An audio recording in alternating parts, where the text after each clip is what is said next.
What are you thinking? How dare you treat someone's daughter like this? That's right. It's outrageous to make your grandchild suffer. Well, that is. Please calm down. How can I be calm about this? It's unforgivable. I was furious and said whatever I wanted to. My husband didn't hold back either. For our precious daughter and grandchild, we had no intention of forgiving this. My name is Wendy. My husband Vance and I get along well. We both retired and often go out, enjoying our lives together. Our only daughter, Gabriella, went eagerly to her in-laws, so we were sure she was happy. When she went on a honeymoon after the wedding and later told us she was pregnant, we were thrilled. Becoming a grandfather, becoming a grandmother, we were overjoyed. Our first grandchild, Lex, felt like an angel when we held him in the hospital. We were ready to take care of him after birth, but when we talked to her about it, she gave us a disappointing answer. We were eager to help, but when we offered to take care of Lex, Gabriella's mother-in-law, Anita, refused. Our own grandchild. We can't leave him with you. We don't trust you. We were shocked by her harsh words. We started worrying about Gabriella. For years, when we tried contacting Gabriella, I can't talk right now, she'd say and hang up quickly. Hardly seeing her, we grew more concerned. Maybe she's just busy with married life. You were trained by my mom, right? Gabriella will be fine. You taught her well. Maybe I'm overthinking it, but I have a bad feeling. Women's intuition, maybe. We can't know that. Her husband seemed nice. They must be happy. Hopefully that's the case. My husband's encouragement was a small comfort. Since we usually go out together, we decided to check on Gabriella by visiting her in-laws. After watching from a distance for a while, we saw Gabriella coming out to water the planters. Okay, let's approach her now. We rushed over to her. Gabriella, are you okay? You startled me. Why are you here? What are you doing? We came to see how you are. Don't come here uninvited. Why would you do this? It's not okay. You look thin. Are you expecting another child? No, I'm just busy, so please leave. Gabriella was very cold towards us. She seemed frightened, as if afraid of being seen. Come on, it's been a while. Let's have a chat. There's a nice cafe nearby. Let's grab a coffee. No, I won't go to such an expensive place. It's just coffee. Let's talk, okay? As we argued, the house door opened. Gabriella's mother-in-law, Anita, refused our offer to take care of Lex. A woman in lovely clothes appeared. Oh, are you Gabriella's parents? Welcome. Was there some urgent matter? I didn't hear you were coming. Gabriella, you didn't tell me, did you? Anita smiled, but it felt like she was keeping us at a distance. Gabriella tensed up and looked embarrassed. My parents just showed up unexpectedly. I'm sorry. Well, come in then. Invited in by the hosts, we were eager to see Gabriella's life, so we attempted to enter. Oh, is that okay? Then we'll just pop in. But Gabriella seemed uneasy. No, my parents have another engagement. They should leave. I'm busy too, please. Despite being invited, Gabriella's panicked words made us leave. Finally, at her earnest plea, we reluctantly left. I told my husband on the way home that something seemed off with Gabriella, suspecting something with that Anita. It seemed my worries were spot on, and I was filled with anxiety. Worrying day in and out about Gabriella. My chronic heart condition worsened, and I ended up bedridden. Then, unusually, a call came from Gabriella. When I answered, Anita was on the other end. I'm sorry for not paying attention last time. Please come over again. We'll invite you. Anita had her good points after all. Invited by her, I felt relieved, thinking I'd go once I felt better. This might even help with my illness. When I felt a bit better, my husband and I accepted the invitation and headed to Gabrielle's in-laws' home.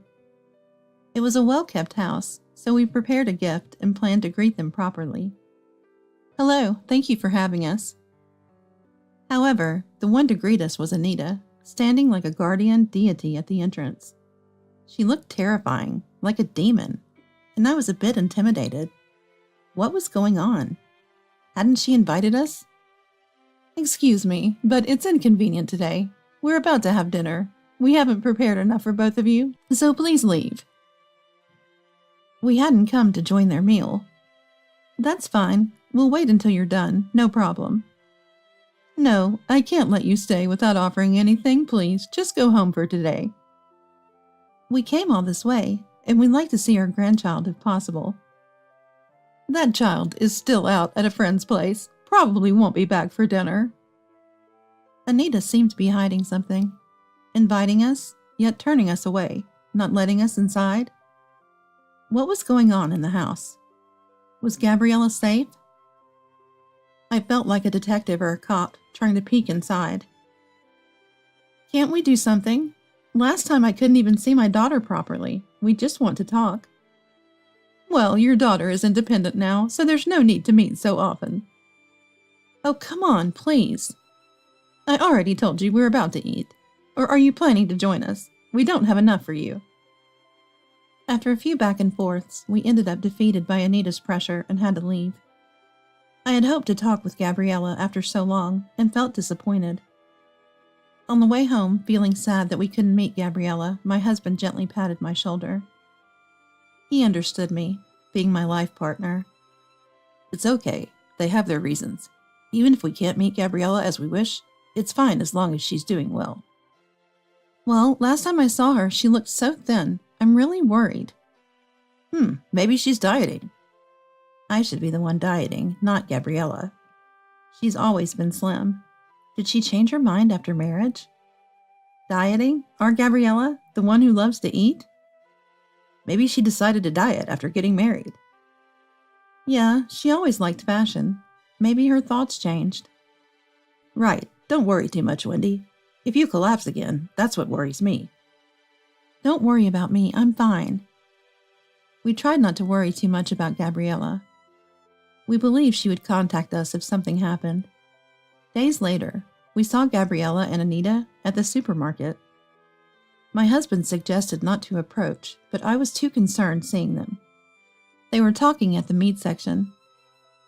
Anita, please, at least for Lex. Are you defying me? Who do you think you are? Lex is a boy, just started elementary school. He needs to build strength. How much do you think that costs? Eavesdropping? I couldn't understand what they were talking about. It seemed like they were speaking in a way that others wouldn't understand. I wanted to approach them, but my husband stopped me. We argued back and forth, getting nowhere. My husband said, Interfering in others' quarrels is difficult. Every family has its own way. Gabriella, pushing a cart, looked lonely and seemed to be shopping under Anita's direction. Her figure from behind seemed to have lost all hope. My heart ached again. My worries grew even larger. I tried to explain this to my husband with all my heart. Hey, something is wrong. This might be serious. We might be in a weak position since our daughter and grandchild are taken, but we need to do something. Maybe you're right, but what can we do? We have no evidence. That's the problem. Gabriella won't talk, and Anita pretends not to know. Let's observe a little longer. We might be able to do something. Wait for that chance. You never know when it might come. Okay, let's do that. For that, let's come here again. Yes, that's a good idea. For Gabriella and Lex, let's keep trying. We decided to regularly observe the children at the supermarket, but we hardly ever saw them. They might not come to this supermarket often. We also wanted to see Lex, so we waited at the school gates.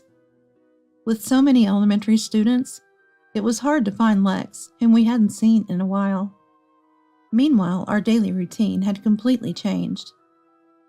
On the other hand, Gabriella, unable to get through to Anita, seemed to be trying to discuss her son with her husband Sid, despite being busy. Sid, I need to talk to you about something. I have dinner with the manager tonight. No time to talk. Despite Gabriella's desperate plea, busy Sid seemed not to care about home matters. It's about Lex. What, is he in his rebellious phase already? Even when Gabriella tried to explain, Sid would say irrelevant things. No, the doctor said his growth is slow. Don't you see? Lex is smaller than other kids. That's not true. Isn't that just individual differences? No, it's about nutrition. He isn't getting enough. Just feed him properly. That's your job, right? I want to talk to you about your mom giving Lex some meat. Impossible. I'm busy. No time for that. I have to go now. I'm leaving Lex to you. Gabriella worried so much about Lex, but Sid seemed indifferent. As we worried, Gabriella also struggled, feeling Sid's heart drifting away from them. She was convinced that if this continued, things would get worse, and she began to think of ways to change the situation. Gabriella, on the other hand, had appealed to Anita, but she was not being heard, so she was trying to talk to her husband Sid, because he is the father, even though he is busy with work, and she wanted him to think about her son with her. Meanwhile, I ran into my friend Caitlin on the street while I was troubled about Gabriella's family. Caitlin looked worriedly at my pale face. Wendy, are you okay? My heart, you know. Really? Take care. Don't overdo it. Thank you, but I have to go to the community center. I hadn't been to the local meetings for a while. Caitlin had always helped me, and neighborhood relations are important. Actually, there's something perfect for you. Oh, what's that? Hawaiian dance. Oh, I love that. I've always wanted to try. I had been feeling down thinking about Gabriella's family, but this lifted my spirits. Friends are indeed valuable. Thanks for inviting me. I think I can make it. Caitlin, noticing my still poor complexion despite my cheerfulness, seemed to realize I was troubled. Something happened recently. I heard rumors you've been playing detective. Detective? Caitlin looked at me curiously.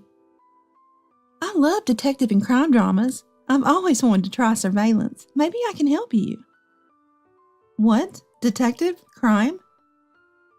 No, you see, watching at the supermarket, staring at kids. It's like something out of a drama. How do you know? I was flustered. If Caitlin had noticed, maybe Anita knew about our actions too. Well, it's obvious, isn't it? We're friends, and your unusual behavior stands out. Caitlin said it with a laugh, but the thought of our actions attracting attention made me a bit uncomfortable. From an outsider's perspective, our actions must have seemed suspicious. Oh dear, how embarrassing. But if you're willing to help, I'd really appreciate it. Hey, what are you doing all this for?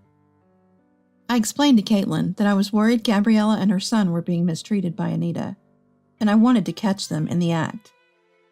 Looks like it's time for Detective Karen to step in. Let's clear up this matter, Wendy. Don't overdo it. It's hard on your body. I've got your back, don't worry. Yeah, thank you. That helps a lot. Caitlin, now fully on board, started asking around. Apparently, many people had seen Anita and Gabriella having arguments at the supermarket, especially near the meat section. What did meat signify, and what could it lead to? With Caitlin's help, I had to gather more evidence. Without solid proof, it was difficult, but thanks to Caitlin, it was clear their arguments were food-related. Yet I couldn't catch the scene myself. These days only heightened my anxiety, affecting my health. My husband tried his best, but we couldn't easily enter their house, and we worried about Gabriella and her family. I might end up hospitalized. Heart disease is unforgiving. Worrying isn't good, but my daughter and grandson are my priority.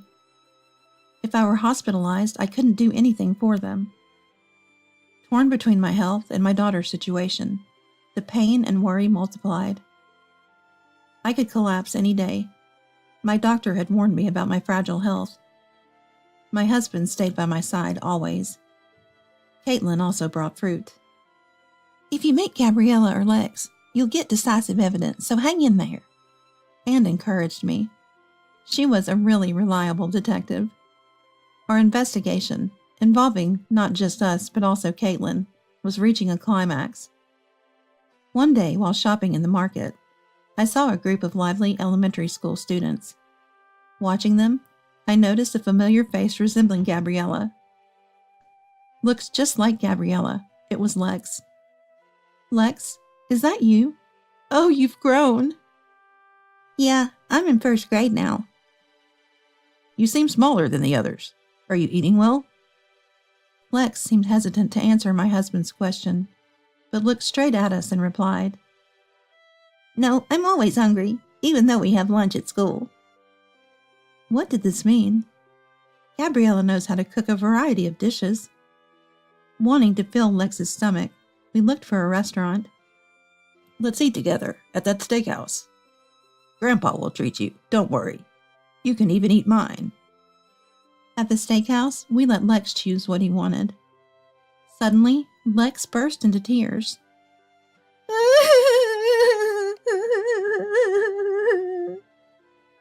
So loud that we hurriedly apologized to the other customers. What's wrong? Is it bad? If it's not tasty, you don't have to force yourself, I said. Lex shook his head vigorously and said with a beaming smile, No, it's not that. It's really, really tasty. Surprised by Lex's reaction, as if he had never eaten meat before, I was relieved to see him happy. Ah, I see. That's good. You scared us. As we were relieved, Lex muttered sadly, I wish I could give Mom some of this delicious meat too. My husband and I understood something important from Lex's words. Maybe Gabriella and her family weren't eating enough. Lex, you mean you don't usually eat meat? Yeah, Grandma says it's too luxurious and won't let us. Does your mom not eat it either? Mom's even worse off. She can't eat fish, only rice. We were shocked. Gabriella and her family were being forced to live like this. I see, Lex. Is there anything else troubling at home? Well, we listened to Lex, who seemed more energized after eating, and learned various things. We had to confront Anita at their home. We were determined. Feeling comparatively well, we decided to visit their home with Lex. We started with an unrelated issue to catch them off guard. Upon entering, my husband spoke to Anita, while Lex and I followed our plan. Hello, we ran into Lex nearby, and he seemed a bit down, hungry, so we took him to a steakhouse. It was kind of you, but unnecessary. Sorry for troubling you. No, he seemed unaccustomed to eating meat. Found it unusual, you know. We caught them off guard. As Lex went inside, I quickly followed. The plan worked like a detective plot. Anita's reaction to the mention of meat made her face contort. There was definitely something amiss. Hey, don't just enter someone's house like that. Anita tried to get rid of us, but I hit the core issue. More importantly, Lex mentioned that the boy isn't eating meat. That's sad, isn't it? Is it true? Oh no, of course not. That's not true. We pressed Anita, who quickly denied. Really? You're not letting them eat meat? Let's make it black and white, whether we're feeding them properly or not. We cornered Anita, pressing for clarity. What are you thinking? Not feeding a growing child properly? Overwhelmed by our momentum, Anita started shifting the blame. No way, that's not me. Is that Gabriella's idea? I don't know anything. Gabriella appeared, interrupting Anita's denial. Wait, Anita, I can't take it anymore. It's too hard for Lex. I'll tell the truth. Dad, Mom, thank you for always worrying. Gabriella? She was different from her usual self. A mother protecting her child, courageous and divine. Dad, Mom? Actually, Lex and I haven't been fed properly. Sid is always busy eating out, not knowing anything. When I try to speak, he doesn't want to listen, and Anita interferes. Nobody helps us. Gabriella continued passionately. Anita seemed to shrink in size. Lex is smaller than other kids, and the doctor warned us about his diet. but nobody understands. Gabriella almost in tears, and Anita sweating and trying to deflect. What are you talking about, Gabriella? I'm not mean like that. Anita's continued denial at this stage was inexcusable. To push a child to a state where a doctor needs to intervene about his diet was way too much. Finally, Gabriella declared, Anita, I've had enough. I'm leaving this place. My husband comforted Gabriella, resolved in her decision. Gabriella, you've held up well until now. No more worries. First, pack your things. Both of you are coming to our house. Dad, thank you. Lex and I will bring our luggage. While Gabriella and Lex went to get their luggage, my anger towards Anita didn't cease, and I added fuel to the fire. It must have been a painful realization for Anita. What are you doing? It's as if Gabriella is a mere servant. This is not something a decent person does.